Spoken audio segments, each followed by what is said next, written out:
St. Benedict's Walking God's Ways. Hi everyone, coming to you a little bit earlier this week, and I'll still give you a message for the newsletter tomorrow when we publish it, but two things are on my mind this morning, and the first thing is lost property. Come with me and we'll show you where we put it. So small. So mums and dads, here's our lost property pile. Oh, come on kids, you come straight through. Quick sticks. Great job. Here's our lost property pile, and I'm sad to report that I would probably have about 10 to 12 jackets in my hand, and not one of them are named. It's crazy, and my conscience just can't live with the fact that there is lots of money spent on these jackets, whether second-hand or brand new, and kids are kids. They take them off, they forget them, they don't put them in their bag, and suddenly they become lost property, and no one reclaims them. We're throwing away money here, we're throwing away precious resources, and I can't give them back to anybody. So I really would like to ensure that all of our lost property is being named, please. If you buy anything from the uniform shop, anything that's second hand, name it, because the moment you name it, we can give it back to the rightful owner, even if they're a bit clumsy and they lose things. Now this pile here, that I'll just dump up here right now, is probably just as big in Osh. So Osh have their own huge lost property pile. It's getting out of hand, and I really want to do something about it because I can't live with that on my mind. Anyway, thanks everybody. Hi everyone, me again. There were actually two things I wanted to talk to you about today. So we've dealt with the school lost property, and now I'm at the front of the school at the entry point, and I want to talk to you about school pickup of an afternoon.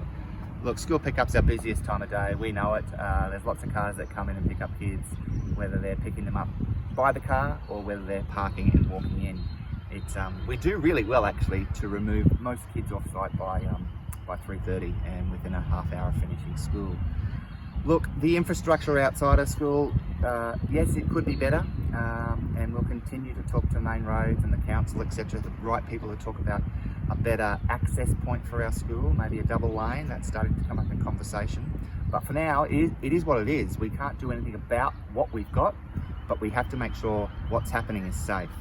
And I think one of the key things is people are still coming far too early. I'm starting to see people line up in the car park from 2:10 to pick up students who finish at 2:50. That makes no sense to me. Because as long as that line starts really, really early, and then the congestion falls back. So if you can at least come later, come at 20 to 3. Yes, it might put you back in the queue, but we hopefully get that queue started pretty quickly and it can be on the move. So all the honeybees will arrive at once, so to speak, rather than in a staggered way. I actually now want to take you to our two prime spaces in the school where kids are meant to wait for parents who pick them up in person. Thank you. All right, mums and dads, we have what's called predictable routines of an afternoon. And for student safety, predictability is really important.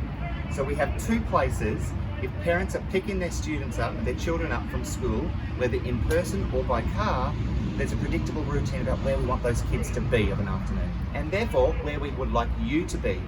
So those students who get picked up in person, mum and dad walking into the school grounds, our predictable routine is that mums and dads come to this space here, this side of the hall, rather than on the other side of the hall and slowly creeping into the undercover area.